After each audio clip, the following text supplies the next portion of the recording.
Hey everybody, hope you enjoy this episode of Clixed Off coming up. Just a small disclaimer, would like to point out that Scott was wrong immediately before we even begin the intro.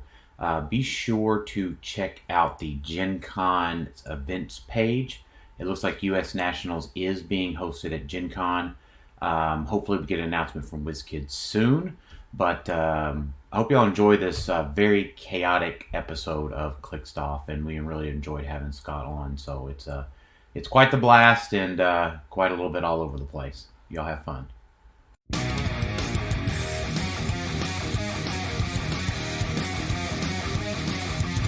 Welcome to Clixed Off, brought to you by Lucky Dice Cafe out of Huntsville, Alabama.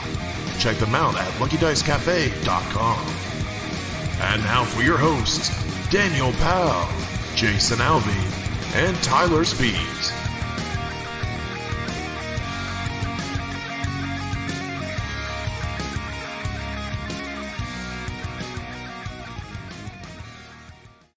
Hey everybody, welcome to Clixed Off today. This is your host Daniel Powell speaking. Just want to let everybody know that Clixed Off is brought to you by TrollandToad.com, world's largest HeroClix retailer. Find HeroClix new and old on TrollandToad.com and use coupon code CLIXEDOFF for 5% off your HeroClix order. Merchant and pre-order items do not apply. And if you like what you're hearing today, check us out, patreon.com/CLIXEDOFF. $1 and above gets entered into our monthly giveaways. $5 and above gets entered into our Discord server for exclusive HeroClix strategy and tactics. And joining me today is Tylor Spees. Okay, that's warranted. That's fair. I'll accept that. So, but just real quick, are you mentally and physically okay, like in general sense? You know, better, same as usual. Right. So you weren't like hurt or injured last week. So let's get that out of the way. I did not die. I am alive. Right. And then also joining me is Alex, the database Cruzz. I like that. The database. I'll take it. And our special guest today is Scott, champion of the Kilted Classic, Cramton. Hey, I'm Scott Cram Company of Cramton. Welcome to a cool team-up episode. Sure. Yeah. Nice. Yeah. Hey, this is no one ever wanted. Oh my God, yeah. Hey, you've been on. It's like the crossover of Moon Knight and Iron Fist. Oh, it feels like I don't. Is that a reference I'm missing out on? Like, well, Iron Fist was pretty bad, and Moon Knight's not super popular right now. Really, so I've actually really been. We haven't started it yet, so it's like any Arrowverse crossover that involved Legends of Tomorrow. Like That's no fair. one was really interested. You're like, okay. I've actually really been enjoying it. I think it might be my favorite show. Okay. Well, you don't wish Iron Fist was in it. Not. Do you wish Iron Fist was in it? Do you wish you were seeing that dude who played Johnny Rand? No, you don't. Case closed. Oh, that's right. We do have Iron Fist in the MCU. I just never have watched that. Yeah, it's It's kind of we are getting a little bit of like feedback from your. Oh, really? So yeah, you probably need to like turn me down. I think in Discord, a skosh. I can do that. I don't get any feedback. Yeah, I am. So it's still a gray area whether he's actually in the MCU though, right? Like it's like we know Daredevil is, but and Kingpin and whatnot, but we don't fully know if Iron Fist and whatnot's over. Mm-hmm. Well, I mean, was Daredevil May on 6th. screen? Was Daredevil on screen with Iron Fist and such? He was, but it's kind of like that weird area with like Agent Coulson too, where he came back to life for Agents of S.H.I.E.L.D., but that's not really canon either. So, well, yeah, Well, that's the part. I think you know why that was removed from canon, right? Because Kevin Feige didn't like it. Right. Well, because Kevin Feige didn't get along with the TV producer. Oh, okay. So they fought each other about it because Iron Man was in the first episode of Agents of S.H.I.E.L.D. Like he flew across the sky. Oh, okay. So Never watched it. Okay. Yeah, it was it used to be really good. Anyways, but we are not a MCU review show. We are a HeroClix podcast.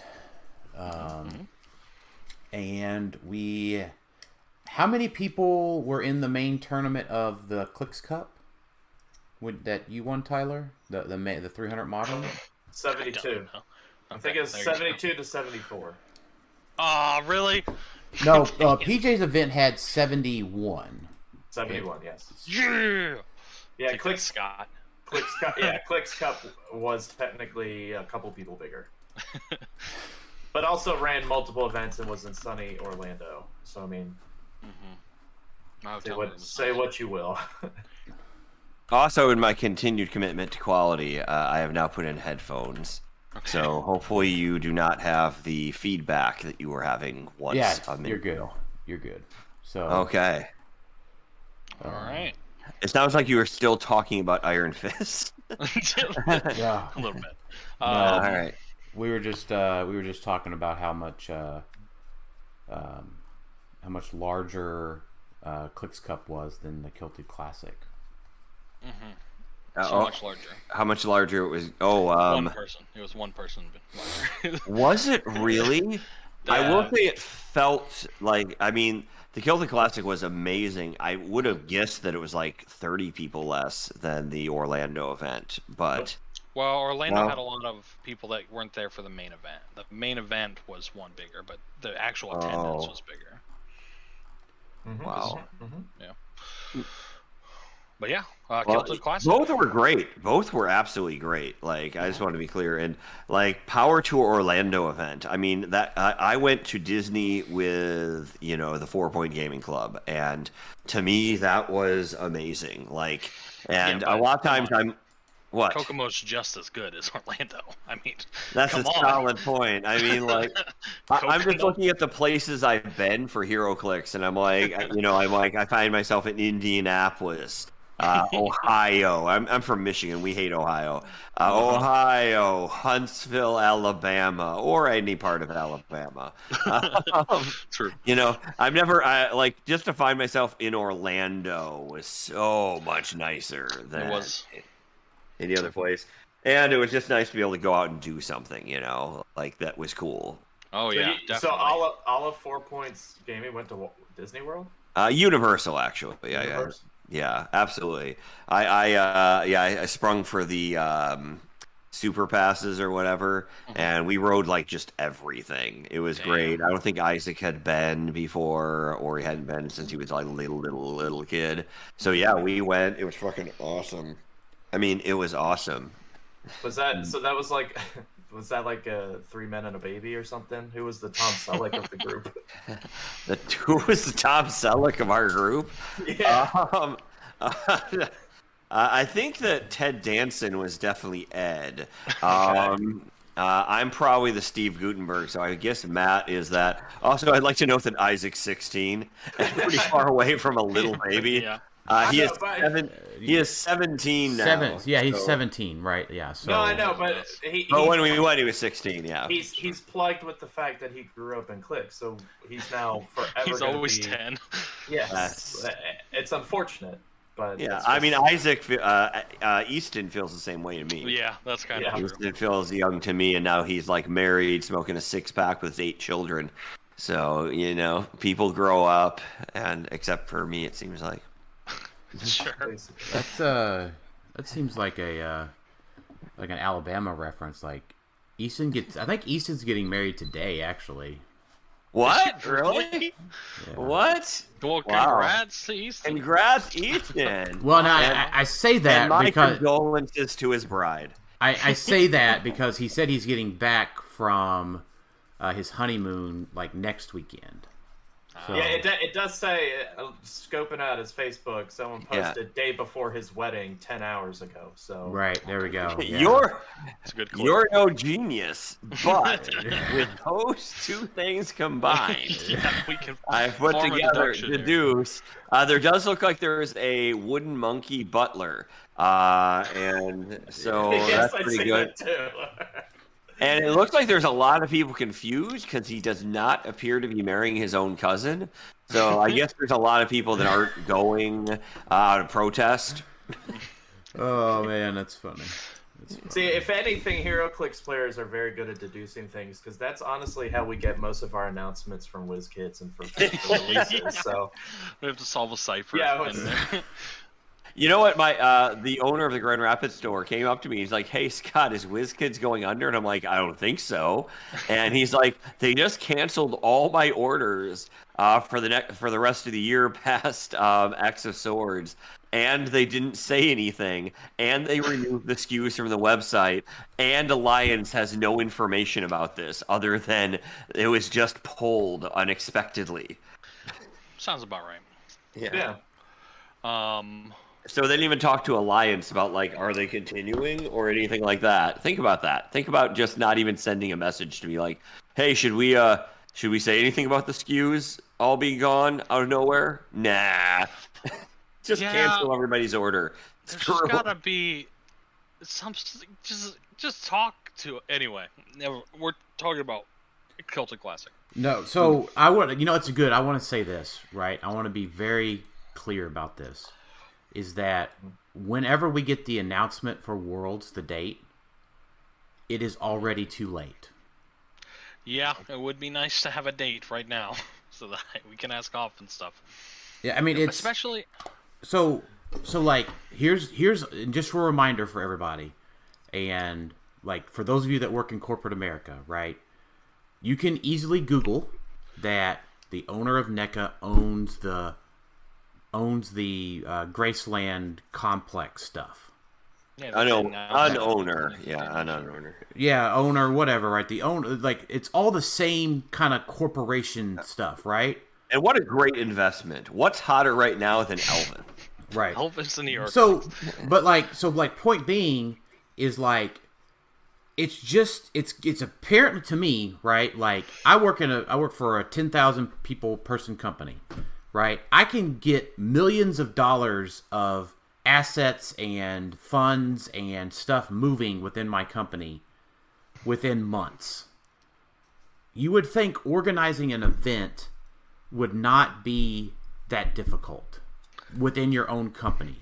It is if the CEO doesn't have an interest in the event happening.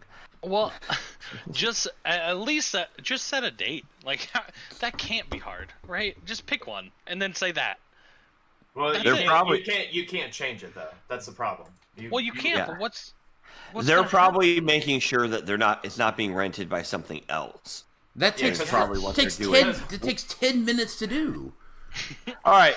So no, that's not what I'm saying. So I do this for a living. Like, this is actually my exact. He is an Elvis impersonator. I am a professional Elvis impersonator for a living. He has done it and a big Graceland advocate, as you guys know. On the real, I am an event planner. I plan thousands of events. And we've had hundreds of different contracts. And one thing that does happen is this is like what you would call a C-tier event for them. It's basically because they're probably getting some kind of deal or something like that on the space. So they're waiting for as long as they possibly can to make sure they can't book an A-tier event during that time. I also know from working with Live Nation, I literally had a call with them yesterday, that they're having a hard time, like concerts and stuff like that are slow off going right now. And the fall set that's normally done right now is not. So this is a lot of what they're doing, but it's basically just kind of the scenario of this is a back burner thing and it's not important. So they are treating it as it's not important. So like from like the company's perspective, so like as a company man, I get that. Right? Yes. But I'm not a company man in this situation. I am a HeroClix player, and that's offensive. Dan, have you considered just collecting the sculpts? I do that. I do that. Yeah. I do that. Well, stop fucking playing, asshole. I look out. I'm in my Clix room here, right? And I'm looking out like, I don't know, 5,000 HeroClix. Yes. And I've probably played with playing with them. I've probably played with 100 of them at this point, maybe 200. Way too many. Way too many. Way too many. Put them with your other things and collect them and pay premium dollar for them, and then shut your pie hole. You are done. Yeah, I mean that is. Can't you just play at home? That's what the D&D world does. Why are you? Nobody busts WizKids balls about that. Right. So I get that, but even then, like they've said that it's going to be Graceland. They said the approximate time. So they're just really. I guess you're right. That's all that it can be. Is somebody maybe they're waiting for somebody to book a certain weekend. Yeah, they're waiting for all the A-tier stuff to clear out. Because right now it's going to be either the first or second week in September is what we've determined, because they've already got the third and fourth booked with like Memphis Music Week or something. Like you could see like the Graceland stage and whatnot. The main place where it was at Worlds is booked. Like there's big events happening that week, so there's no way they're combining that with HeroClix. Right. So it's probably the first or second week. And like at this point too, right? Like I don't. I think Scott's explanation is perfect, right? Because I wouldn't accept at this point like product literally anything else. Literally like product or pricing, right? We would, as HeroClix players, they could say you get Incredible Hulk Chase and Prime sets, and we'd be like, yay! No, is there a trophy? No, there's not a trophy. There's not a trophy. Definitely not a trophy. The trophy is the Design-A-Fig, obviously. That is weird. I don't know why. I pitched to them. So I told them I would buy them trophies. Yeah. And they turned me down. I know. Very directly. I said I will purchase all the trophies, and I think many people listening have a trophy from Ed Arnold Berkovitz. Because he's the #1 person who gives out trophies now. Well, I mean, PJ made trophies for his event. We make trophies for our Clixed Off Classic. I made, Kilted Classic trophy, Critical Clicks trophies. Yeah, everybody makes trophies. Everybody makes trophies. Because it's so cheap and easy. And if me and Tyler ran a fishing contest, we would make a trophy. Yeah. Right. It's so easy. Yeah, I mean, so nice the trophies cost me like, the trophy for the Clixed Off Classic cost me like $50. Yeah. It's like...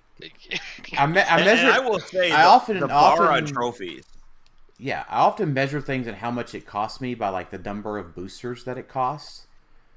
So it's like 2 Exoswords OP boosters for a trophy. Not quite. Not quite. That's a little bit low. It's like 1.5. 1.5. Yeah. It just depends on who's playing. Yeah, it depends on the store, I guess. Depends on the store. Jesus. I talked a lot about this in a recent episode, but just how insulting it is to charge a place $20 and suggest the retail price to be $25 is mind-boggling to me. That is mind-boggling. I've never heard that. Yeah, I don't understand the price points. Like, I don't know. I just can't explain it. It's so much higher than it ever has been, and it's like, I get like you're paying $25, you get the 4 figures, you get a tarot card, you get an OP figure, so it's like it's not that bad. 2 tarot cards. Yeah. I meant 2 tarot cards. 2 tarot cards, 5 figures, and a sword, and you might win 1 figure. 4 figures. Well, you get you get an OP figure guaranteed. So prize participation, you get that 5th figure. So it's not that bad if you look at it that way. But that's like Scott says, with the margins very thin for the store, it just seems weird. It's not great for $30. Right. Here's a different way. Do you want me to pay $40 for it, Tyler? Let me explain it real quick. All right, so give me the 5 figures and the sword, and burn the tarot cards in front of me, and I'll pay $40. So that's how I feel about it. So. Wait, why? Because you don't like tarot cards? I would rather tarot cards not exist, or I'll pay $100 if you give me 2 tarot cards that say Ordinary Day. Ooh, that's gonna be like a Con LE tarot card or something like that. That would be the most expensive. If you ask, there is no amount. I can't think of what I would pay. I'd probably pay $1,000 a tarot card for Ordinary Day. I want 5 Ordinary Day tarot cards, 1 in each slot, and I would pay $1,000 each and be okay with that. At that point, you can just pay someone $1,000 to steal your opponent's tarot cards. Hey, I don't You know know, anything that about doesn't- why did that guy run up and steal your cards? Well, they can't use them. I've tried stuff like that, but there's always a nice person in the group that has an extra. Yeah, it's tough. yeah. It's tough. Yeah, that's true. HeroClix Mooching House. Yes. Yeah, it's hard because we're gonna continue to face the increases because of shipping and everything. Like, what was it? Magic just had the increase. If only there was some way, and hear me out, some way in which America made anything. Is there anybody who's ever made something in America that could make? No? I've never heard of that. You've never heard of that? Gosh, that's funny. The only scenario is that children make toys for us. Like, Yeah. like hear me out. Like, we don't know how HeroClix are made. We don't, right? And you cannot eliminate the fact that they come from China and they could very well be made in a sweatshop. Every bit of this feels sweatshoppy. And I did find a child's eyelash on my toy on my toy recently. So I'm just saying I'd pay a little bit more if it said made in America, and there also wouldn't be shipping issues. What if it's just like two dudes with 3D printers in their apartment in like Shanghai or something? Oh, that's funny. Shipping Like it's shipping delay. Whoopsie. like I don't know. Like I would be interested. I mean, it is a pre-painted miniature, right? Or just toys in general, like are painted like that. Like that's got to be a sweatshop, right? Like I mean, whether it's an action figure or a HeroClix. I don't want to officially accuse that. I would love them to say it's not. I would be thrilled and take back anything. But there has to be at least an eyebrow raise potential, correct? Yeah, I agree. Yeah, that's I didn't expect our conversation to go this way today, but I'm here. That's how it goes. I'm here for it. That's how it goes. They're paying a lot for shipping, is all I'm saying too. They're a lot for shipping, and they're not getting the stuff in time. Yeah, I mean, they lost the primary overhead for sure. Yes, and it wouldn't be if it was made locally. I wonder if somebody should just tweet at Elon about it. I would be. Dude, if Elon bought NECA, oh my god. Yes, Elon by NECA. He's a secret HeroClix aficionado. We just missing out on potential revenue here, guys. Do we need to open up a factory to just make a bunch of miniatures? Like, are we missing opportunity here? Probably. There are toy factories that do make these kind of things in America. That much I have looked up, and they do make them. Obviously, it's not the same price, but yeah, they'd have to be so much more expensive. No, not necessarily. I really want to say not necessarily, because you are paying king's ransom right now in China, and the real factor is I don't know if WizKids has paid for machines in China to produce these things. So if their units, like their physical machines, are over there, that's problematic. But if they're literally just outsourcing this 100%, they should at least shop it to America. I don't think they would use a specialized tool. I just can't. There's no way it's even comparable to do it in America. It just so again, we keep saying that, but remember, China has the #1 lockdown problems right now. They're still in a 0% COVID protocol. Mm-hmm. Gas prices have raised 30%. Shipping prices have raised another 30 to 50%. No, it's it's insane. For container shipping. It's going down a little bit now. Yeah, so like at cost in China is still probably better, but the shipping is probably what just.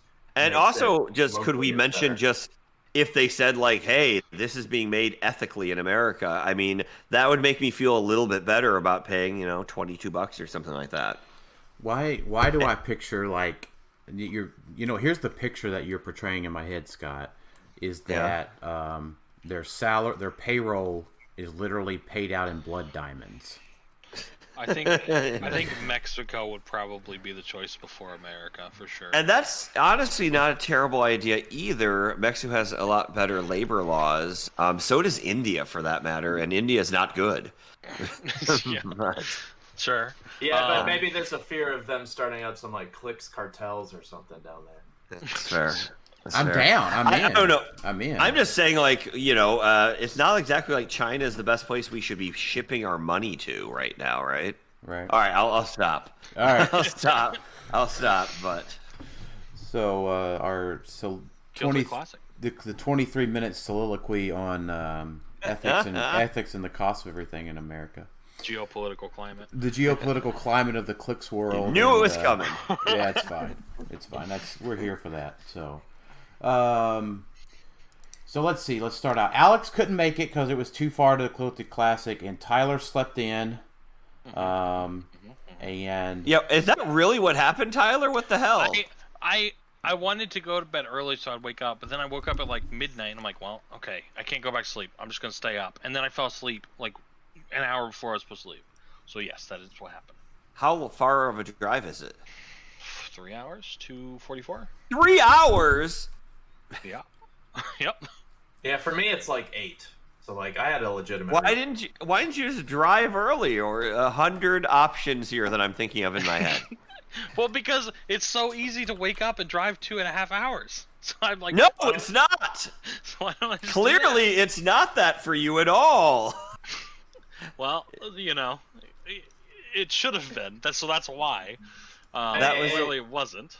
Yeah, I mean it's okay. It's his first time offense. Yeah, I've never done this before. No, what? No, this is. Man, this is at least Tylor's second time. I think it is. I think it is my third time in like 8 years or however long I've been playing. Well, it's I mean, if you could at least have a drinking problem, it's or two something that would rationalize this. It's 2 within the past year. Yeah, and then the other one was before I was even on this show, because I remember Jason making fun of me on this show before I was on it for sleeping in. Yep. I mean, to be fair, you almost missed what, Nats?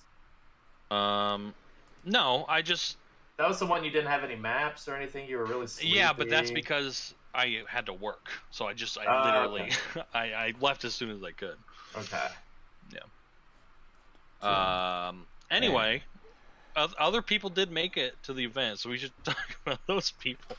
Yeah, so I made it to top 8 and was you did exhausted. So it was worth it though. So real quick, how many people did we say? 71, and so playing in the main, but also other people too. You know, right? There was battle. battle. I should say it like that's a crazy turnout for an event like this, right? It's almost as if good. HeroClix players are ready to play again and would sure like to like that, and would sure like to play in a world championship if they had a date. Anyways, well, Dan, what month is Nationals?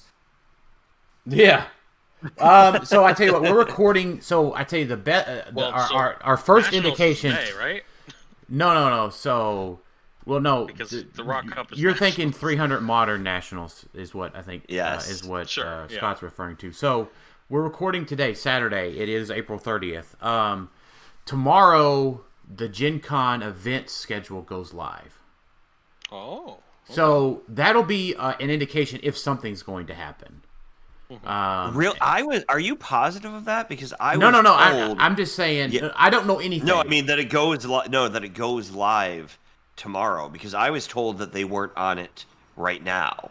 I thought it released early, but I could be, or I thought it already released. I don't know. It's entirely could be entirely correct. I don't know, but I mean, what I do know is that tomorrow it goes live, and if it's on there, right, yay. If it's not, then well, it's probably not likely to be added. Spoiler: it's not on there. Okay, cool. I am 99.9% sure it's not on there, and I'm happy to be wrong. I would be thrilled to be wrong. Please let me be wrong, but it's not happening. Okay, so then. So it's just Worlds, right? So I mean, I can kind of understand, like, I understand WizKid's perspective on not having nationals because so hold on. I'm not agreeing with it. I'm just saying I understand. Like Scott was talking about the A tier and the C tiers events and all that stuff.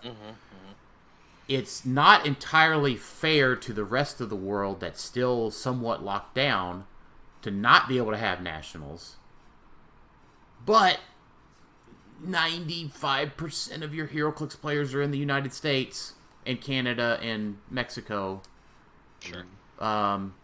Boy, I mean, they're having worlds. Some of the world can't come, so. Yeah. Right, that is true. Yeah, I mean, and especially for our world. Yeah, you're right, Scott. Like the flights internationally, like even for Mexico and Canada, are precipitously going up in cost. Yes. Every Yeah, day they really at this are. point, right? Like so, like the four of us on this call, we can all drive to Memphis very easily, right? And you know, the United States, you know, 80% of HeroClix players in the United States can all drive to Memphis. I would say maybe 70, maybe 60, well over half, I'd say, but those flights are getting more expensive too, and I'm like, oh my gosh. So, but anyway, so Tylor, as a HeroClix player, yeah, Nationals should probably be at Gen Con.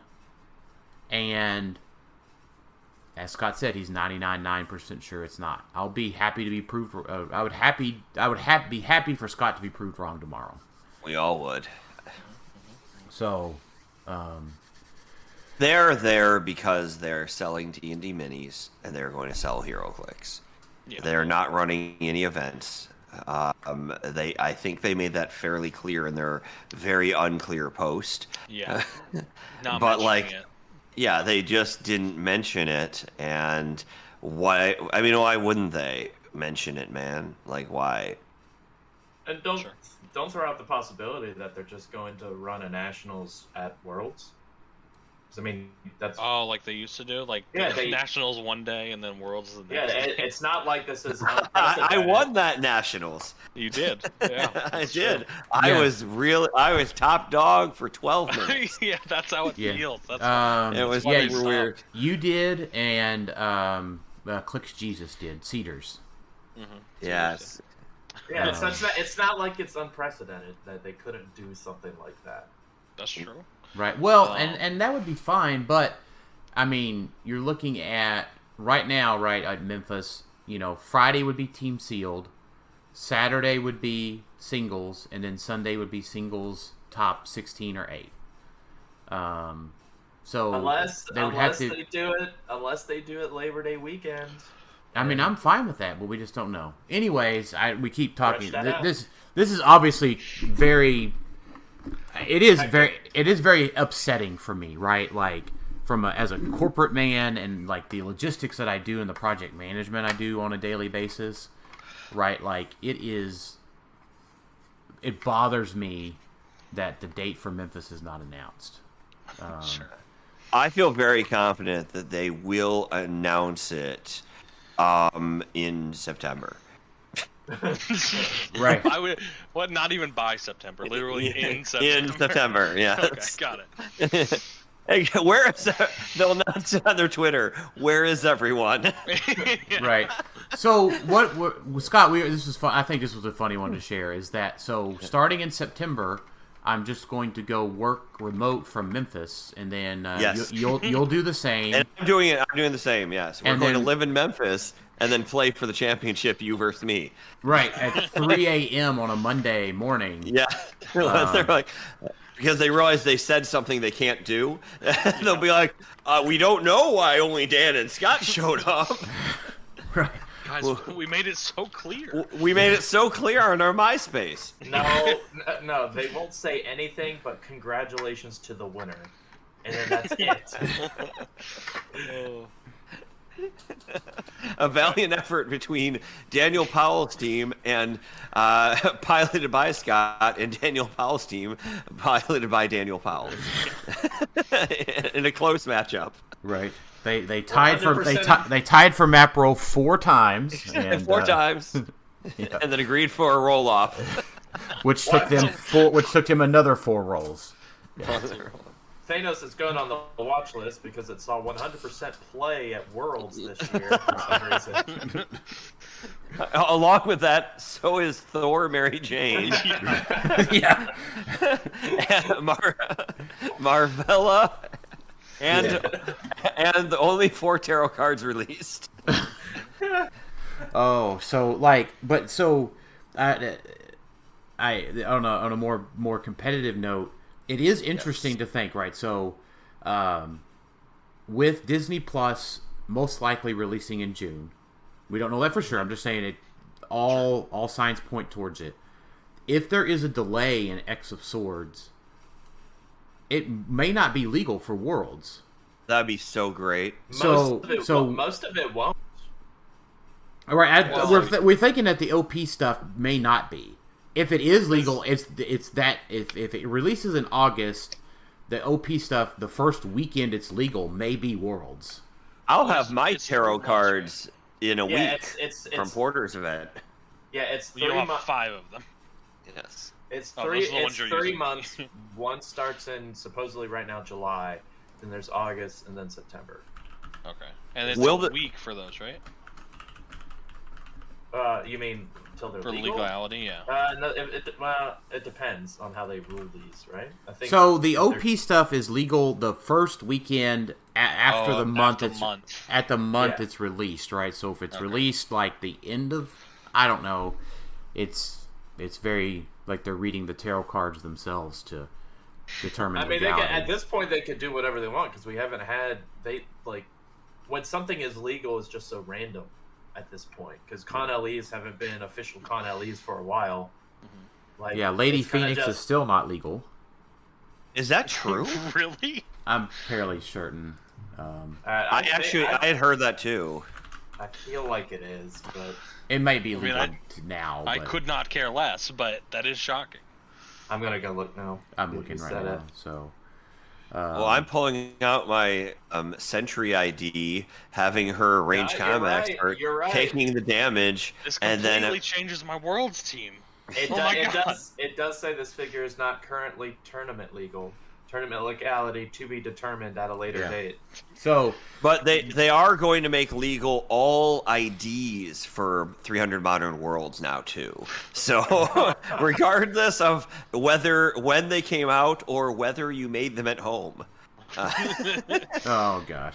So, but what is interesting about that, right, is that if X of Swords has a delay and it's not legal for Worlds, we're looking at post-retirement Disney Plus meta being able to practice it now. True. Right? So we know what retirement's going to be. That does not look like it's going to be changing. We know the full set of Disney Plus as of today. Basically after the Scott Porter HeroClix for Huntington's event next week. It's go time to start practicing for Worlds. Yeah, the problem is it'll be so weird if there's a Worlds where half of the tarot cards have been released. That's definitely happening. They're going to release. You're going to have about 10 to 15 tarot cards released. Is what's going to happen. That seems bad to me because tarot cards. I feel like you have to play them because they're free, but then you have to build around those tarot cards. So those figures with those powers are just better for that Worlds. This has happened before. I honestly think. That's not uncommon. War Light. Tylor was split, so not all of War Light was legal in 2014 when Pat won. Pat had half of the stuff for his green battery when he won with. Oh God, I remember that. I think I dropped $400 or $500 on my team because War of Light came out, and those things that were on the figures were broken off the chain, the entities, but they were also just $200. No, you could not find one for $200. No, it was more than that. It was more than that because there's 15, 20 in the world. Okay. And somebody won with it. Yeah. And one of them gave a mastermind. But they also went on every team. What team couldn't be one of them was the pick a power one. I don't know if you remember that one.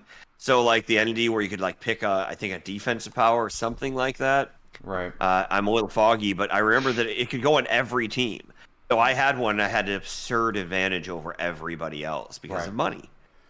Yeah, and and Pat had Pharaoh possessed, I think, and I can't remember if Laura was possessed or not, but it was insanely powerful at that time. So it's not unprecedented. It's just in the good news, they've tried to fix that in the past few years. They have. Now, my win in 2018 with Starro was an exception to that. I think that put them over the edge. That's pretty much the same thing, right? There was 15 of those. Yeah, well, they weren't released in the States. That was the problem. They weren't released in the States. I was having Staros smuggled in from Europe and Canada. And called the Mexican cartel. Right. Yeah. No, I am quite serious that it was day of nationals in England or UK nationals, and I was like, "Hey, what does it take for you to ship me a Staro?"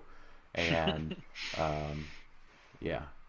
I mean, it ended up being worth it. Yeah, I think it's very likely that the Exosword's main set is going to be legal. Like, I don't know if they really have a ground to just. I mean, WizKids could do whatever they want to do. But right. But I'm saying if there's a delay, precedent. Here's the point though, Alex. If there's a delay in shipping, it'd have to be like over a month. I mean, we're supposed to have Disney Plus already, right? Wait, I'm sorry. Are you saying that, Alex? Are you saying that the main set isn't released right now until August? Right now, no. The main set. No. It's July, I think. Still. No, they pushed the main set back to August. They pushed that, but the pre-release or not pre-release, the first month one. Oh, gotcha. Month one is July. So it's very rare. It's very hard for me to imagine that there won't be like 7 to 10 tarot cards, but it's very easy for me to imagine that there are no more than that. Right. So guys, PJ threw an event. Well, I'm good. All right. I'm good. Yeah, so we're good. I mean, this is fun. Though. And you should tell yourself that, Tyler. You're the one who forgot about it. Right. You're the one who couldn't show up to your best friend PJ, who is the best man in your wedding, and donated that kidney to you. That one time, you can't be bothered to show up because you only got your 8 hours of sleep as opposed to 8.5. Mm-hmm. Right. That is all accurate. All right, so I'll finish. We were on my story of the day. Yes. But so I am okay with being tired because we got there at 8 a.m. I went full HeroClix dealer and was selling all kinds of stuff. So thank you, PJ, for letting me set up shop. But that was unexpectedly more tiring than I had anticipated throughout the day. And by the time top 8 got there, I was absolutely exhausted. And Robert in top 16, he kind of like burned me down. Like he made me play the game out after it was unfortunately unwinnable for him. He took me to the Wonder Woman barn, and I shot a hole in the center of the barn and put Thanos in it. Nice. And I hate that. that's so fun. He won map and like put me on the map, and I was like, tee! And but yeah, so and he played Giganta, and Thanos loves to mind control Prime Giganta because everybody does. She could just quake his entire team, which is what I did. So like Robert like was a very good opponent, and Robert like absolutely kicked my ass in 2020 a few times. So now he's local, but yeah, so I was just rather spent, and I made a few wrong decisions against Jeremiah, but big ups to Jeremiah for getting top 4. But now realistically, if I had beat Jeremiah, I would have had to play against Scott and a mirror match, which comes down to who won map. So the question, I had a big question for you, Dan. Do you have a map that you can shoot my object on first turn? I do now that we talked about it. So but no, I do. Advantage of you. I do. No, I do. I have the Starcore Data Lab, which is my Thanos. Yeah, I did. Okay. I had the Starcore Data Center or Space Station or whatever it's called, which is my Thanos mirror match map. Now, did I know it was there because of shooting the object? No.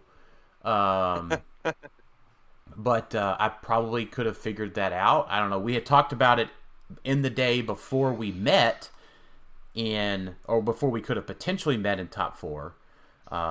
So I may have been able to put that together. But I will say this, and I know, and I greatly appreciate you thanking me for building the team, and I greatly appreciate you playing the team. Yes. But this is something that is very true. As I watched you in your top 4 and top match and streamed them, you played the team a measurable amount better than I did. I don't know about that. In several of my matches. I will say I know that a little less tired. You were probably a little less tired. I got a good night's sleep. I'll admit to being less tired, but no, I don't necessarily know I out Thanos to Thanos Master there, but I appreciate the compliment. I had a good day. I can't deny that, but don't forget I got in because I played against your team. I wouldn't have made it without playing your actual team, and that's something that I wanted to make sure I said on this podcast is. I have a rule, and I don't have to use it very often, but I look at all the teams that people publish, and if I can't beat it by trying to build against it, I play it. And I couldn't beat that team even if I built exactly for beating it. Does that make sense? Yeah. I mean, I'm not saying I could never beat the team, obviously, but I started looking at I felt like animals were good. I will admit I did not play the double lockjaw team, which is pretty good against it. But I played 5 or 6 variations. I started being like, okay, well, what if Spider Hammer Eye rolls a 5 on Blades twice? And I'm like, you know what? I should probably just give up and play this team. So. I just felt like it was the team at that time of the moment. If I had to go back and play more modern, even though people are more savvy to it, I would still do that. I still think it's the team. I will also say, screw you, HeroClix, for there being some kind of weird rule in which Dazzler can't give Thanos X-Men. I don't understand how that's layers of team building. There's timing now on team building. Right. Just stop this, please. Right. Stop making this crazy. And just to be clear, there, it's because Dazzler gives the team abilities out at Force Construction, and the Spider-Man family keyword cheating is at establishing Reveal? theme. No, it's at establishing theme teams. So it's all before it's even on the board. Right. So Yes. you can't do it before it's even on the board. There are secret steps while you're at home. Yes, There while are you're at home. steps. You're always playing a game of HeroClix at all times. Yes. You're just not aware of it. Yeah. Yeah, I hate the layers within Force Construction that don't actually exist. Where it's like, Yeah. oh yeah, that happens during Force Construction. I am But it right can't now happen- in it between can't happen- HeroClix steps, right Yeah. at this moment. Right now, you are currently in HeroClix Force Construction for your next tournament. Yes. Right now. That is a continual stage that you are in between tournaments. So, Got it. Okay.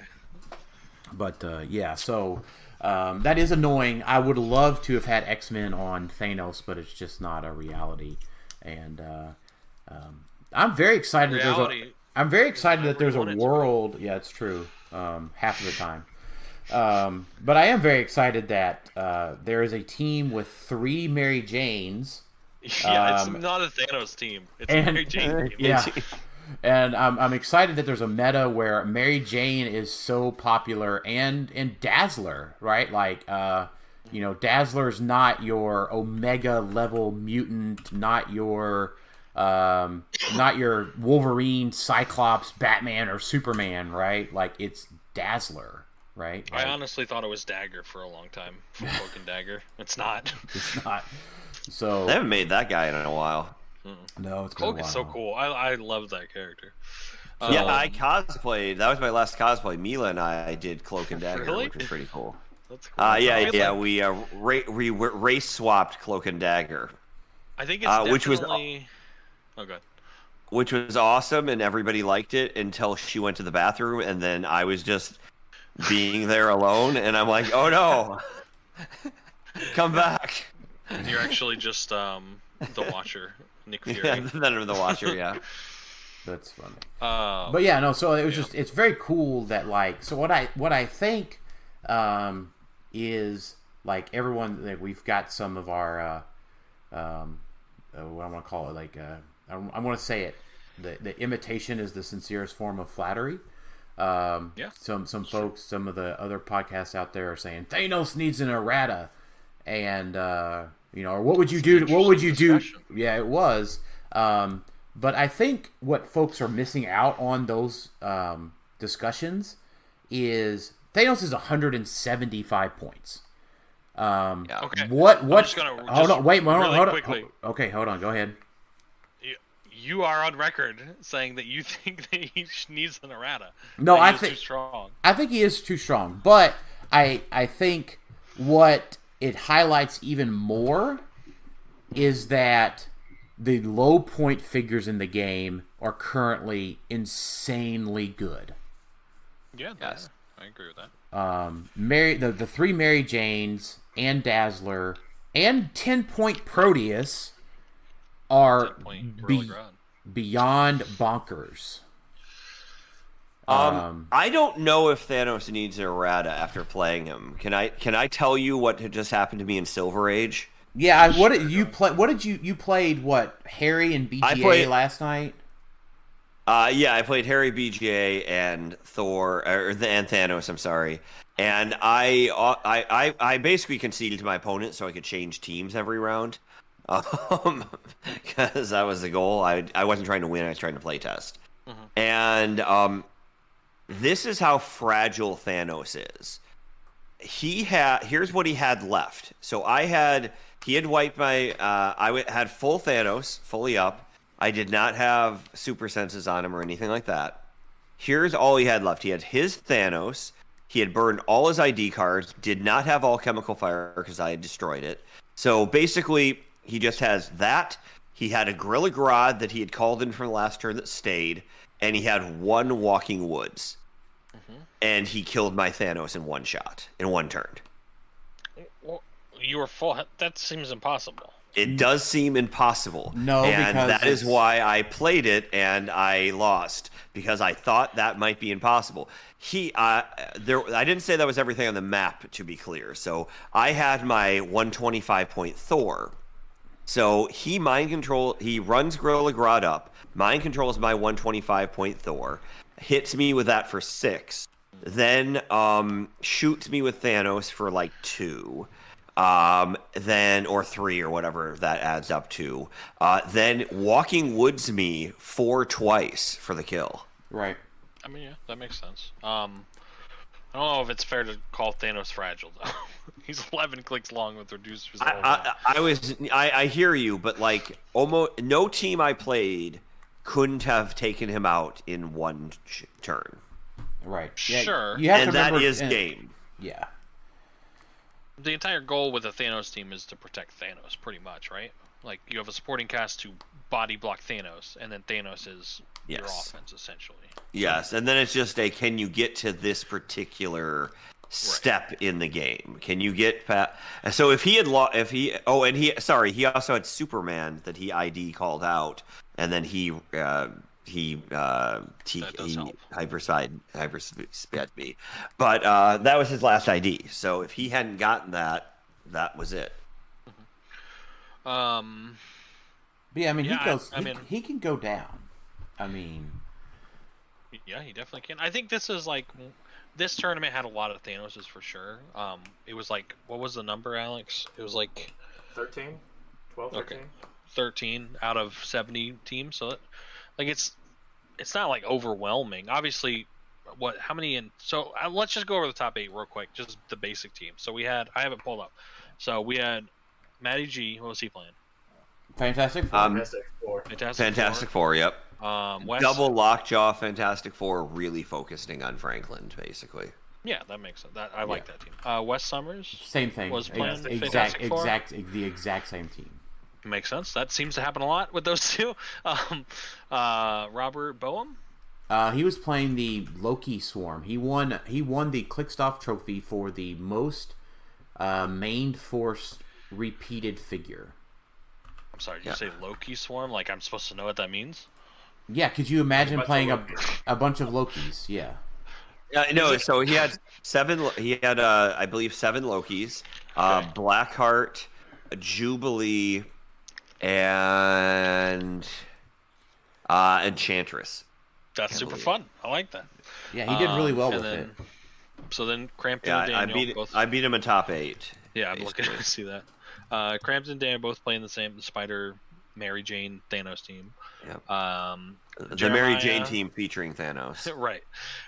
Jeremiah, who was playing the inferior animal team.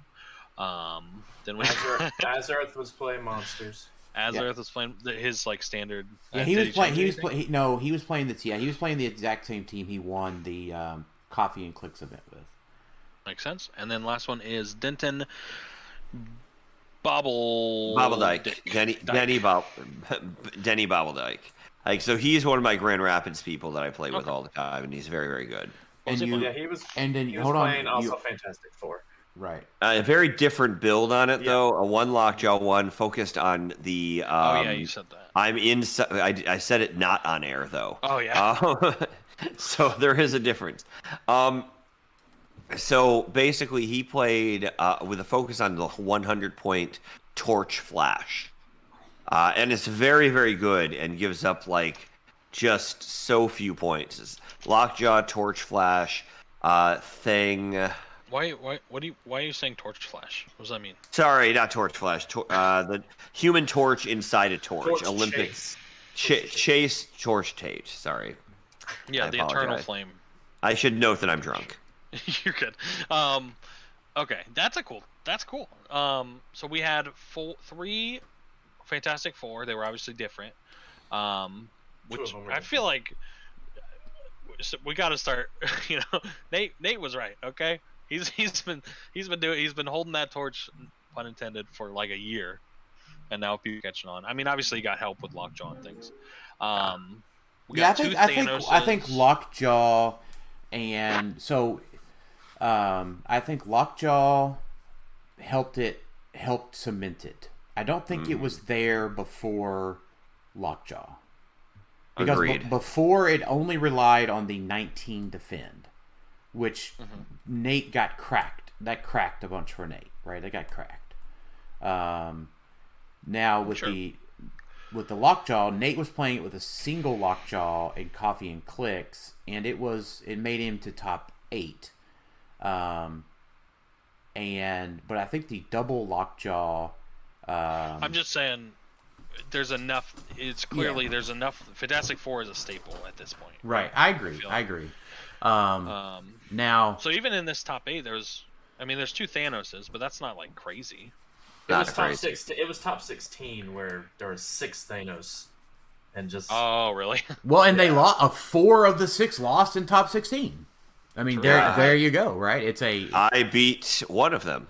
Now what was Alex? Which version was Alex playing, Scott? So he played a very scary for me Q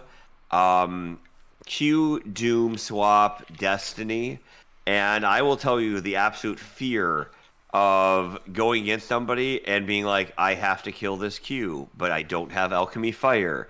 And just realizing that this endless amount of him rolling super senses could never stop.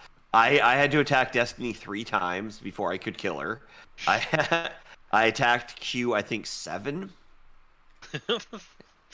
But then all I had the reason Dan's team is so incredibly good is it gives up the least amount of points for a Thanos team. That's really what it comes down to. Yeah.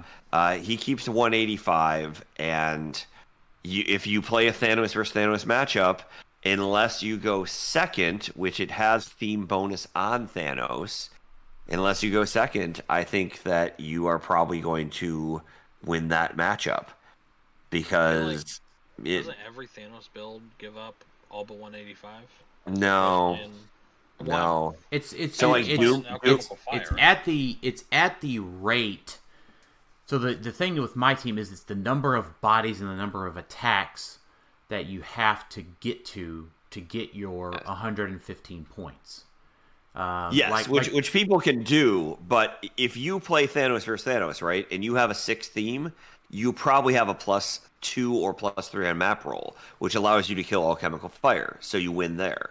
Or if you're playing a Thanos versus Thanos matchup and they have Doom, you get +10 points because they have the time platform.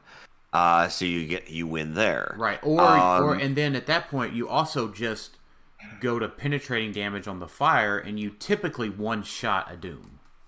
Sure. Yes. That makes sense. Yes.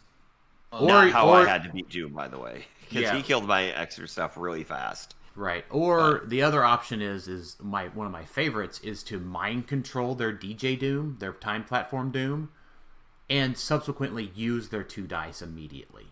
Oh, that's a really good idea. Son of a bitch. Right. Just like immediately do it, right? Regardless of what it is, right? So like, Right. I mean, obviously if they roll a 1 or a 2, you're probably missing the mind control. But like if they roll like a 3 and a 4, right? They're not going to stop your mind control most likely. So then you just immediately use their dice. I don't care if it's to make yourself hit or to make, whatever, right? You just immediately blank the 2 dice. Yeah, that makes sense. Yep. So, All right. but in top 16 there were 6 Thanos, but 4 of the 6 lost. So Right, but I've been saying for a while, like, Thanos to me is a bigger threat in the sense that it is an easy entry. right. Well, there we go. So it's perfect. Right? Another great point we brought up, Alex, is Thanos is a budget meta team. Congratulations, you don't have to spend $1,000 to play competitive HeroClix. Yes, I agree with that. I've actually sided more in the Thanos camp now, where people play it because it's easier. I have a guy going to his first major tournament from New Orleans. He's a great player. It is his first major one. So what do we recommend? Immediate thought with Thanos. Right. I mean, what was it? it's just Unimind, right? TJ on our team did the math, and I don't know if I can find his post again. I thought I had it saved. But like Thanos' team comes in at like $300 to buy all on the aftermarket. Not bad. I mean, it's not great. Not bad. Well, it's not bad. And then like Fantastic Four came in like $50-$60 above that.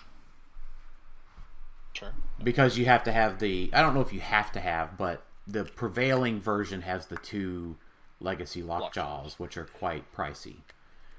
To have 2. They're more than, 2 lockjaws are more expensive than 1 Thanos. Yeah. Interesting. And here's the thing, right? Is when I built the deity Thanos team, Spider Thanos, I was thinking about single lockjaw Fantastic Four. Because for the most part, right, I was thinking turn 1 with only the Mind Gem, Fantastic Four rushes you with a single lockjaw. How do you immediately delete the thing? And it's 2 targets, 1 on lockjaw, 1 on the thing, 6 damage, and he poofs. And then you can body block and barrier. And then if you get more gems, you're fine, right? So you roll on a 13 on like a 20 or a 21. At worst case. So that was my thought in originally building Spider Thanos. So I think that in the Fantastic Four via Thanos matchup, the Wes and Matt version with the double lockjaws is the must play. Yeah, I agree. I think the double lockjaw is one of the best things in HeroClix right now. Right. Yeah, with all due respect to Denny and Nate, of course. The single lockjaw is not where it's at when you've got Thanos has 2 targets, because he just negates lockjaw. True. So that was all of my thoughts, right? So it panned out, right, that it was in the finals double lockjaw versus Thanos, which is almost where I would have expected it to land.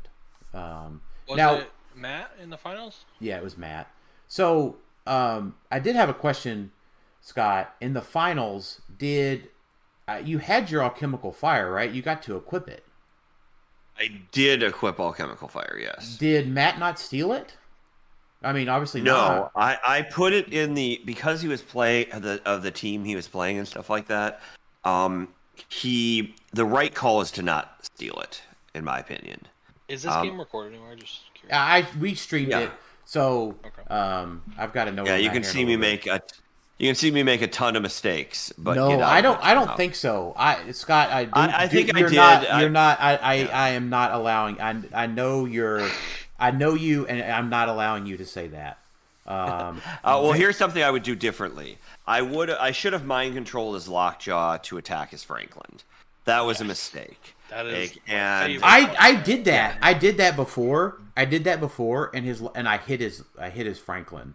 I rolled back to back on 11s. I probbed myself out of an 11, and I hit it another 11.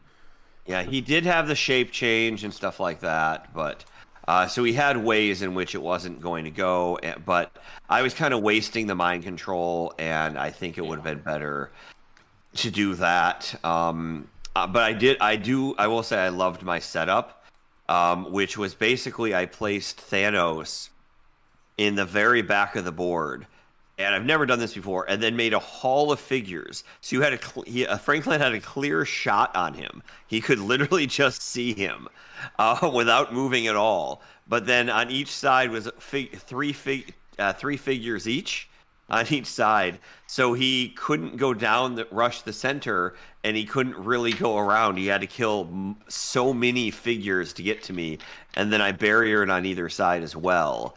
And it was really what ended up winning me the game. But just the idea of you can't beat Thanos by range attacking him is such a weird and interesting concept. I watched a couple of the games. I'm gonna watch the finals because I that's just the best way to learn, honestly. But it is. I've watched you play before. I was practicing against you. I feel like you and really 4 points are the best at playing defensive, and I think it's because of Matt. I think you guys it's like you practice against him so much and he only plays defensive that you guys sort of just like adopt stuff.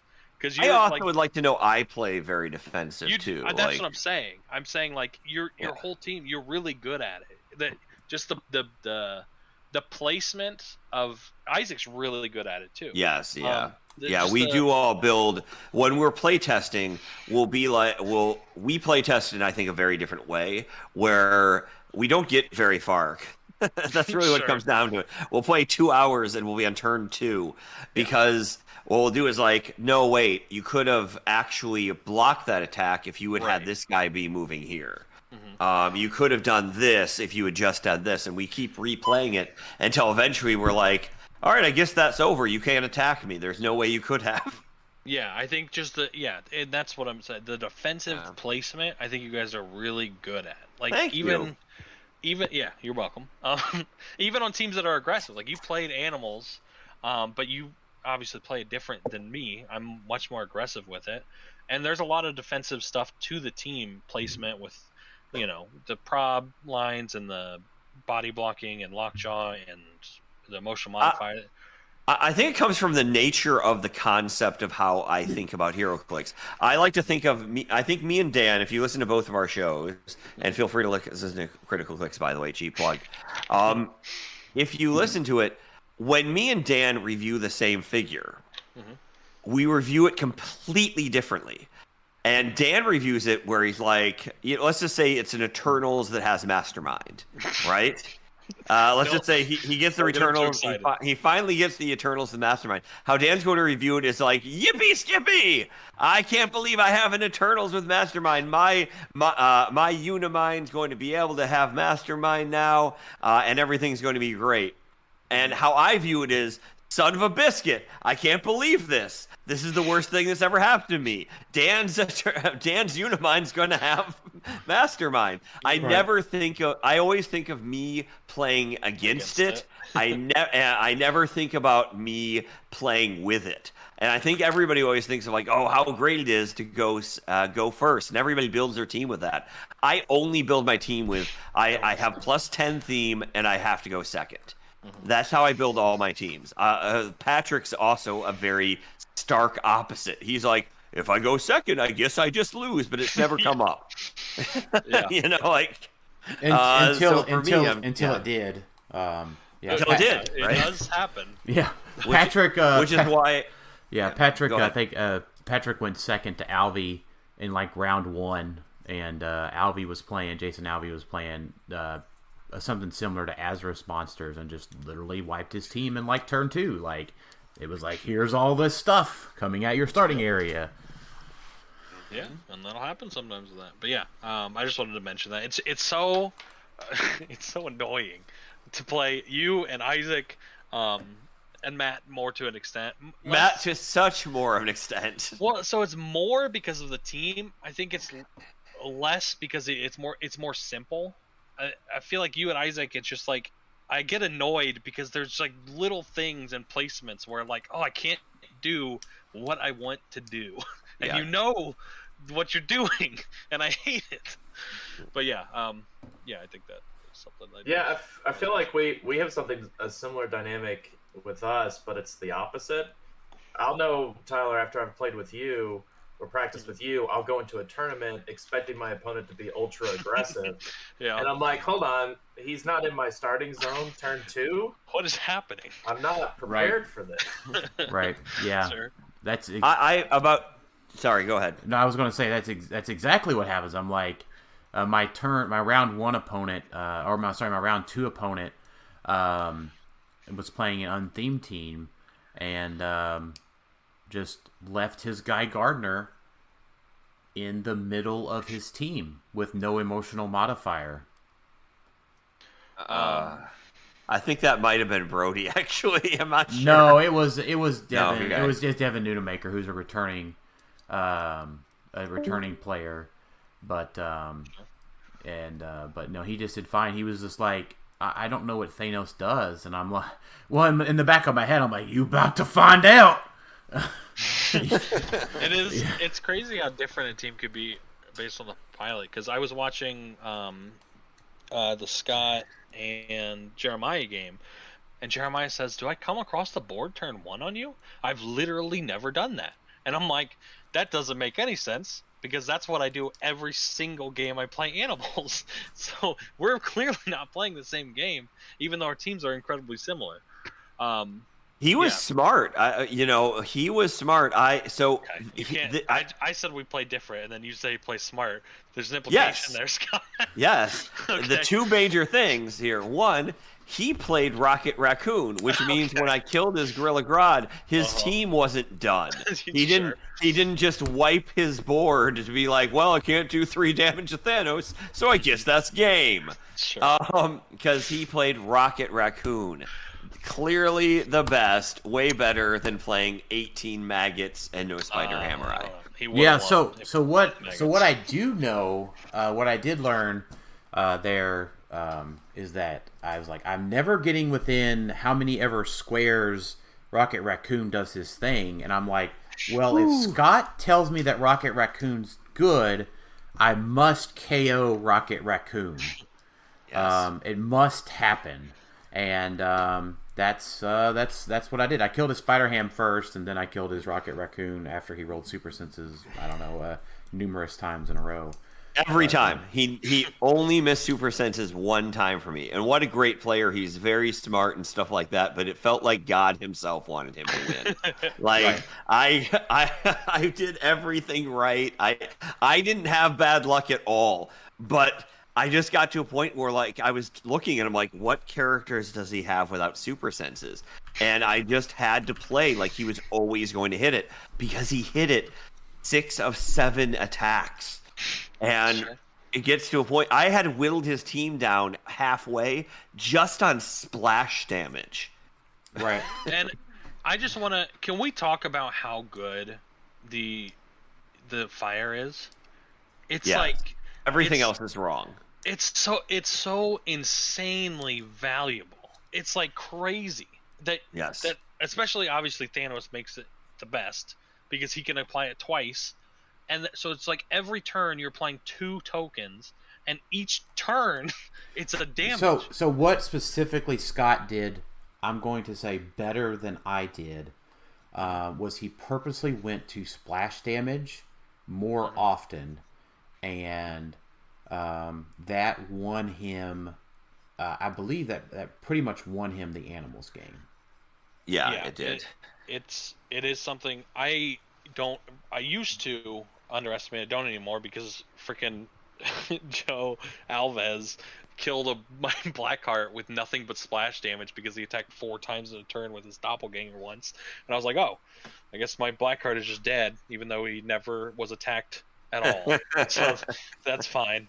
But yeah, and even the penetrating damage is great on Thanos. So like, I'd always fire. I always did fire tokens, and the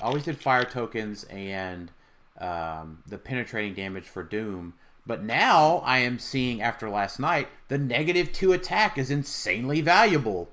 Even though that it happens as soon as you mind control them, so you're mind controlling somebody with a -2 attack, like, well, now I've got a mind control with a 9 attack figure.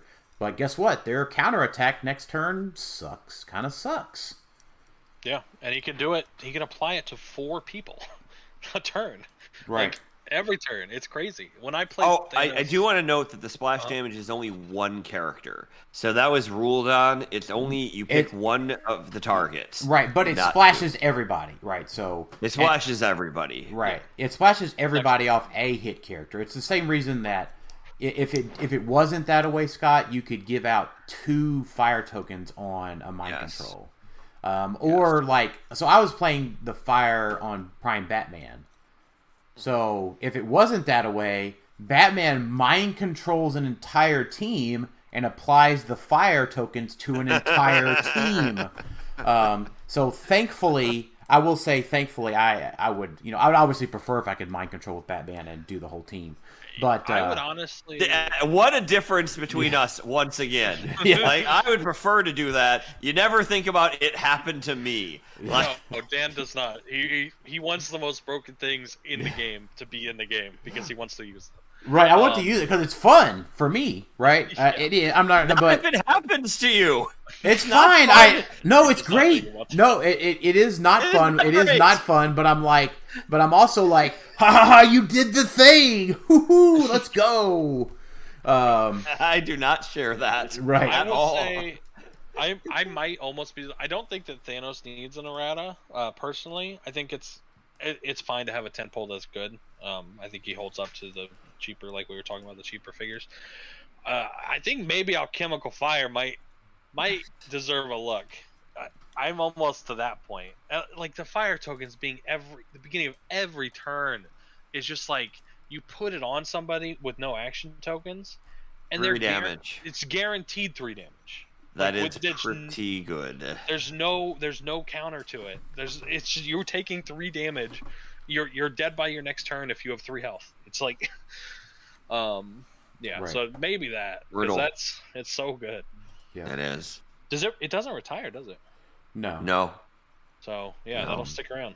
Yeah, it's one of the better things, and it's just a good object. It is much better on Thanos than other things, just because. Yeah, you got to be able to use it effectively. But there are some things that can do it. Like I said, Joe was playing it for a while, but yeah, it definitely makes Thanos much better. Yeah, for sure. But it's good on nearly anything, right? Like Doppelganger, it was good on. I've seen it played on Blackheart, who could apply it 4 times in a turn. Because he could flurry and then charge flurry. Very, very good on both accounts, right? Not terrible. All right, so Scott, we do have some questions for you. Okay, yeah. So I don't think did we ever even say I won the tournament? I don't know if we ever got to anything. We did at the very intro. So okay. Right. So you won. Congratulations. Yeah, very awesome. So I feel like here's How what was BJ? Yeah, I don't. It was brutal. Yeah. It's so sweet. It was so sweet to have him have to raise my hand to give me a trophy, and then to have him be like, "I need to take a picture of you on my phone." Oh, you're making me sad again that I missed it. Yeah. It was great. It's definitely. I would say I want to say this, right, is I am very excited that you won with the team that you did. That makes sense. Right. So I would say I like that better, way better than if I had made the finals and got second place. Oh, thanks. Okay, yeah, I get. I mean, I don't play. I haven't played another person's team in a very, very long time. I think it's been like 4 or 5 years, and I just went with the last 2 times I've done it was a team base where I just couldn't figure out how to beat the team base. So I'm like, I guess I'm playing this team base, and I did win both those tournaments. Right. Yeah. That was the Clock King. Yeah. So we do have a couple of let's see, I just want to say Luis Reyes, Anthony Barnstable, a few people. Oh, good. Anthony has some good questions, I'm sure. Well, so you are most famously or popularly recently asked for your you recently posted about your lack of understanding of powers from the pack. So they were all the first question is, what are powers? Do you know the answer at this point? So powers are in the pack, but they're not all powers, and I defy you to say what are powers.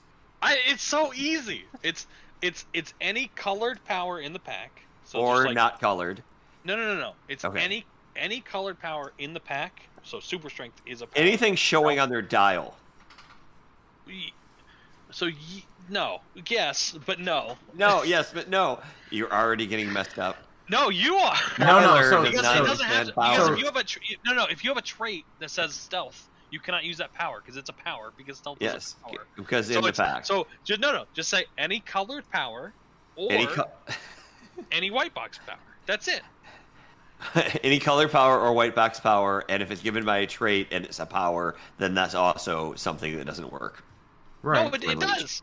It doesn't work because it's a power. So it's around leech, right? So the new legacy card leech says that adjacent characters can't use powers. So which is obvious to I think most HeroClix players. But it's powers. There are so many memes about this about me, and I absolutely love it. But definitely the best one is Thanos holding the sword and saying it's perfectly balanced in every way, and it's me winning a championship and me asking the leech question at the same time. Exactly. Yeah, so, they're all pretty good. I got a ton of questions about that. I got a ton of questions about that, so I posted it. But I did post my rambling thoughts. So I'm glad that went more viral than anything I've done in HeroClix in a few years. Right. Yeah. So I think it's fine. Right. It's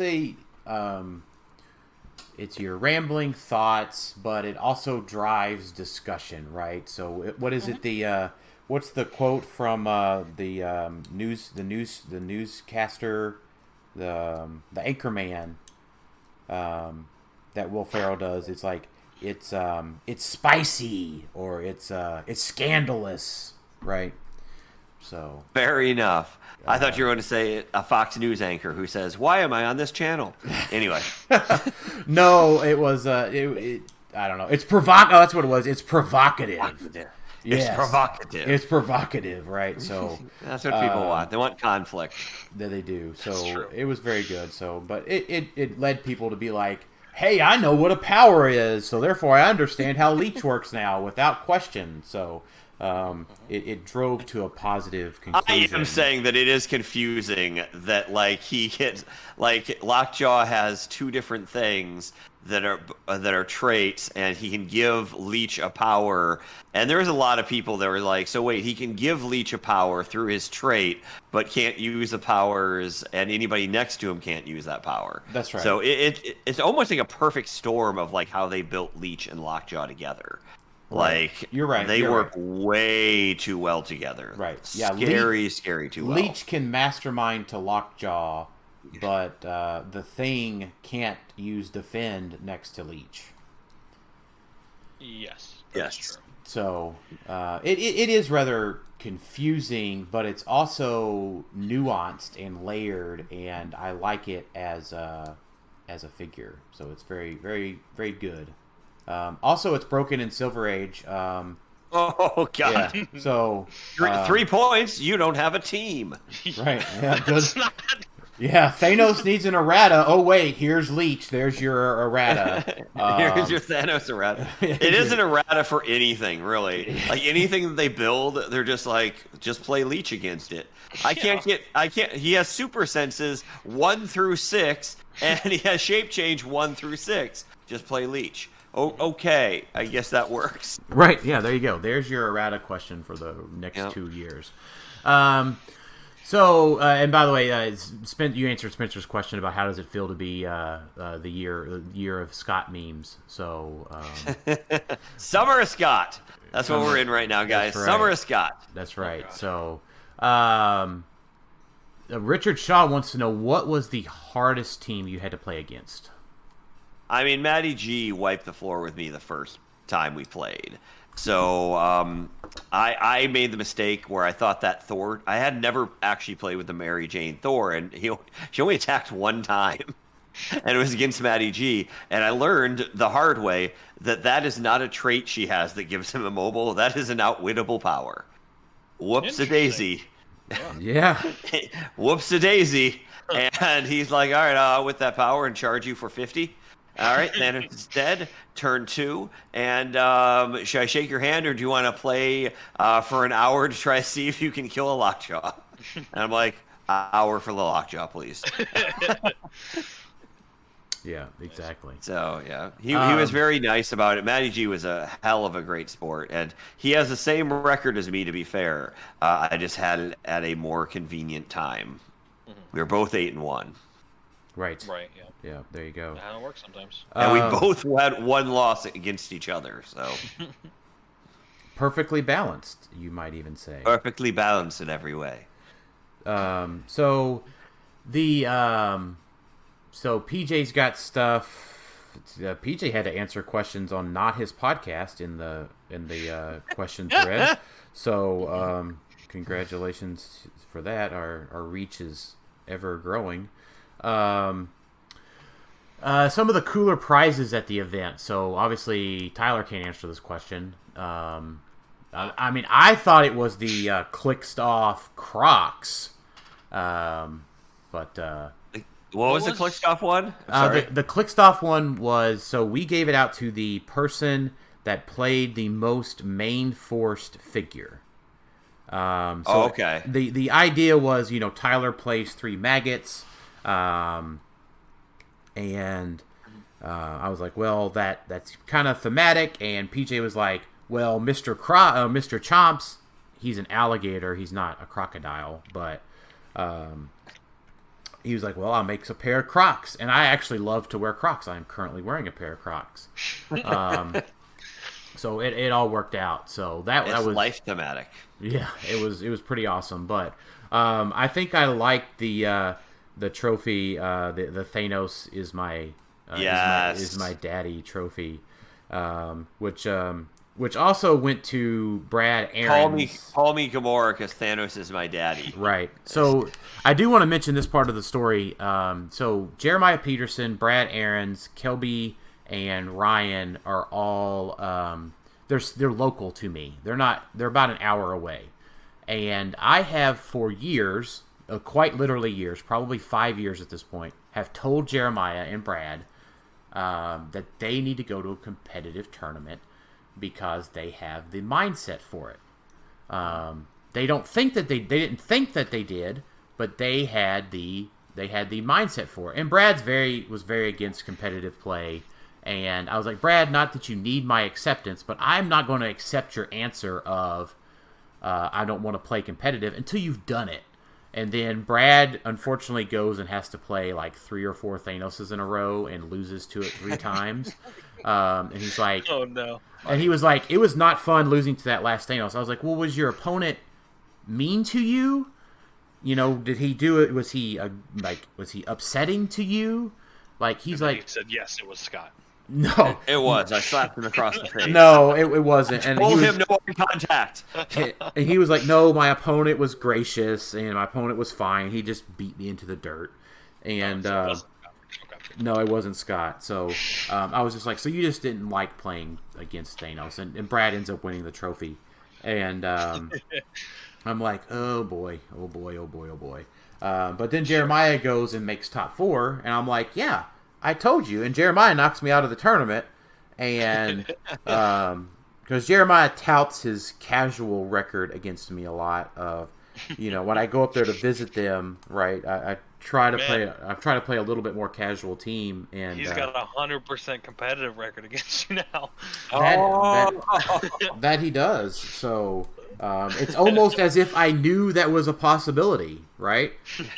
Like it's like I'm okay with it because it's like I knew that could be a thing, right? Like, yeah. Man, if only he didn't play Rocky, he would have won the whole event. If only he. Thank God he didn't play 3-mag. Hey, Dan, how fast would you have killed a couple Gorilla Grods to win the game? Right. Yeah, well, so Spider Hammer Eye, right, I think you deleted Spider Hammer Eye, and I deleted Spider Hammer Eye turn 2. Yes. And that was the big thing, yeah. And trying to KO Rocket. So Rocket was the big deal. I also tried to kill Rocket, but he was unkillable because he has super senses, and thus he could never be hit. Right. Unkillable. So I think that's a pretty big weakness to that team. Not weakness, but it doesn't have outwit, right? You guys don't does not have outwit or leadership. It's a big deal. So that's why I like the post-rotation Disney Plus version, and that is why Darcy is S tier. Sure. So I think that one of the biggest things is that Mary Jane is so incredibly good for Thanos. It's crazy because they tried to delete her, and if you really need her, she comes back, and now you're like, oh my God, I have to kill 2 of them. I tried like heck to try to get 2 Mary Janes on that team because it's so incredibly good. Right. Now, Scott, I saw that you didn't play Iron Man and you played Marvella. And I did. I think there was a nuance there that we didn't talk about prior to the event. It is. Yes. So because I'm completely original. Right. So I wanted to just share that small difference. She Venom's there to just not hopefully die. Right. Shape change and senses. So let's hope she doesn't die. Iron Man is your escape plan because Marvella doesn't fly, neither does She Venom.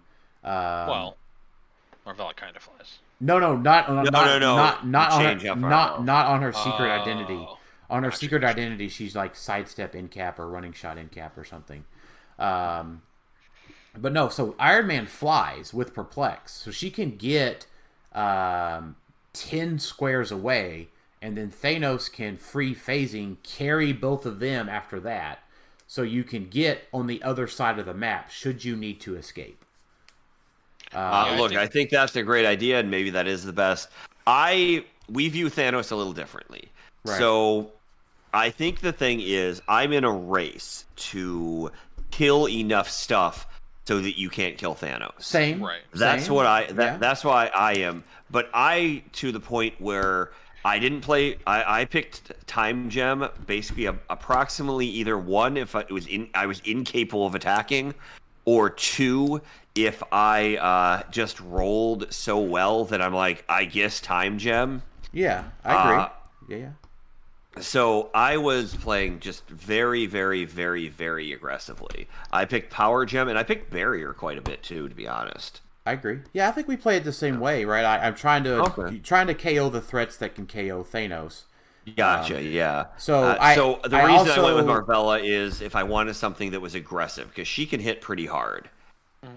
So I don't know, but maybe it's not the right idea. I was sometimes thinking regretting it every time she ended up going to the shape change one, because every time that I was actually going to give up those points, it was because I needed a body blocker, and that was a particularly good second tier body blocker. You got it. Yeah. So that was my thought by going to Iron Man. Right. Iron Man comes out if like they use their 4th action to KO, Marvella or Mary Jane Watson, that sort of thing. So. Any other questions for me? No, I don't. Or for anybody? Let's just go real quick here because I'm about time to wrap up today. Because I know you're recording some other episodes today, aren't you? No. I'm only appearing on your guys' podcast out of. Oh no, I am supposed to do Coffee with Clicks at some point in time, but right. I wanted to make sure I did yours first because I played your team. Right. That's fair. So, real quick, we just went through a couple of these. What was our favorite team? No, I have time right now. I'm actually running a bit short on time myself. No problem. Morning, so, all right. But this has been it's not like we are currently at an hour and 33 minutes of talking. So, but I do want to address the questions. Andrew Fairweather, what was your favorite team besides Thanos? Me? Like, what's my favorite team? Probably the one that I built, which is Jeremiah Peterson's team. The fact that I played against Jeremiah Peterson's team with your team streaming on your thing was so weird. And Jeremiah said that he didn't listen to the podcast. It's totally fine. But and I believe him 100%. I'm not accusing, but we built the exact same team. Yeah. So that was the exact team that I play tested without any variance at all. Except I didn't put the emotional modifier on my team because I think the emotional modifier is like a fake trap that only kind of helps with Thanos for like a turn and is generally just not worth it. I think it's good. I think that is a good ID thing, but I don't think that that's what you need against Thanos. You need Power Gem against Thanos. Right, and I think that it works. It works for Tylor. It does work for you, Tylor. It works really well for double Lockjaw. Double Lockjaw works well again with largely because, but again, it doesn't work perfectly. I was still mind controlling. Oh, that's why I didn't mind control Lockjaw. That's right, because I couldn't. I was like, why did I make that mistake? No, I didn't. But I was still able to mind control two things on his team. Yeah. So, you know. Yeah, I just think it's good for all the other reasons. It's good. Right. And, you know, I would say I did like the animal team, but probably my favorite that I saw, that's an interesting one. I probably like the Lokis, just because I like the amount of probs. Like, dude's not missing. Yeah. It's really bad against... so bad against Alchemy Fire. It's so bad. Right, I agree. It can be a pick from the heart. Yeah. So, if I get a quick pick from the heart, then I just want to say the first opponent I played was playing an infinite loop, 10 cakes Lex Luthor team with Mind Gem and Jean Grey. So if he had got it off, he was able to get something like 28 attacks off. That's so with this, funny. with 3 Lex Luthors, and it was really insane. And I was very lucky that because that could beat anybody. If Jean Grey attacks you 28 times, you just probably get 10s, right? Yeah. He was. Oh, he was using dice manipulation. He's using dice manipulation, so he got one in the first attack. So you can he got another one. You get 3 cake tokens on each Lex, right? Yes, and then every time they get a cake token, they give another cake token. Oh, to the other one. You just mind control over and over. Yeah, I'm not sure why it's 28 attacks because I felt like it was infinite, but he said it works out to be 28. I don't know. I think that's enough. Probably. Probably enough. Wow, that's awesome. Yeah. Edward K. Are we both happy with the current state of the meta? I think that's a question for everybody. Yeah, I think so. Which format? Modern. It'd be modern. Okay, modern. I'm exceptionally happy. Talk to me the second a tarot card comes out. Right. I am a fan of tarot cards, but I like Screw you, Tyler. How dare you? Why would you be a fan of this? Because it's fun. It adds so much fun to the game. That is not fun. How did you lose? Oh, he top decked a tarot card that made it so I couldn't shoot stealth and gave him 6 placed characters. Yeah. But you're forgetting the other side of it. You get tarot cards. It's so fun. Oh, I get tarot cards. Oh, so what tarot card did you get? I got my Psychic Blast one. So I could Psychic Blast him, but I couldn't because everyone he had stealth, and I am incapable of doing anything. Yeah, It's we'll the see. most. It's the most frustrating thing I've ever seen, and it's 0 points. It is and 0 it just, points. It will be on and every there's team so for the next 2 years. Yes, I'm not joking. I've never said this. I actually may quit. I just can't do this. If this becomes so much of a thing, it is so incredibly filled with shitty stories. I think it is a thing. I think. Did you play during battlefield conditions, man? Yeah, I'm aware of them. Yes. Oh, you're aware of them. I played with battlefield conditions. I was aware that 9/11 happened. No, come on. No, this was the worst thing ever. No. It's adding fun, like moments to the game. Whatever. We'll see. No, it's not. Remember, here's the thing. I'm gonna move us along here. So why? We're just about wrapping up. I know. I know. So I just want to pick out. I appreciate. I just don't think we're gonna have enough time to get to everybody's question. That's But Kari, thank you for your question. Lewis, Proteus is going to be a big loss.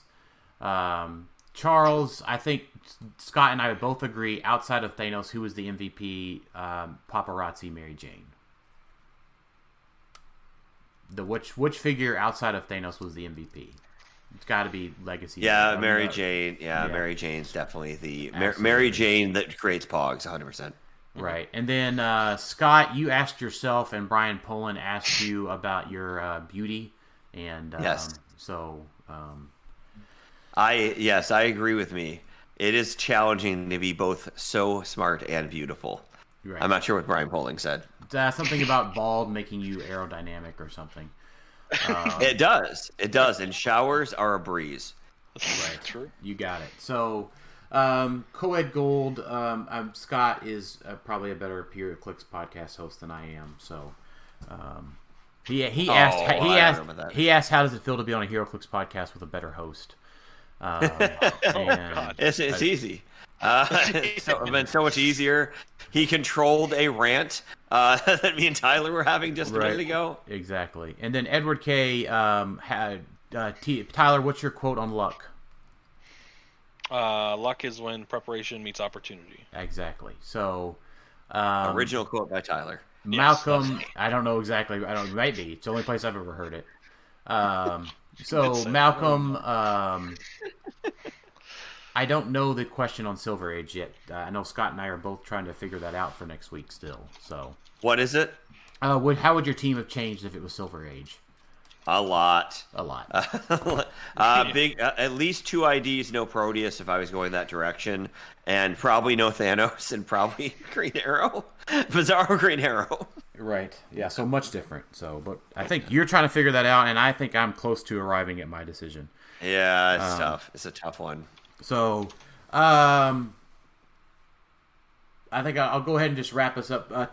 Scott, final thoughts for today for everybody.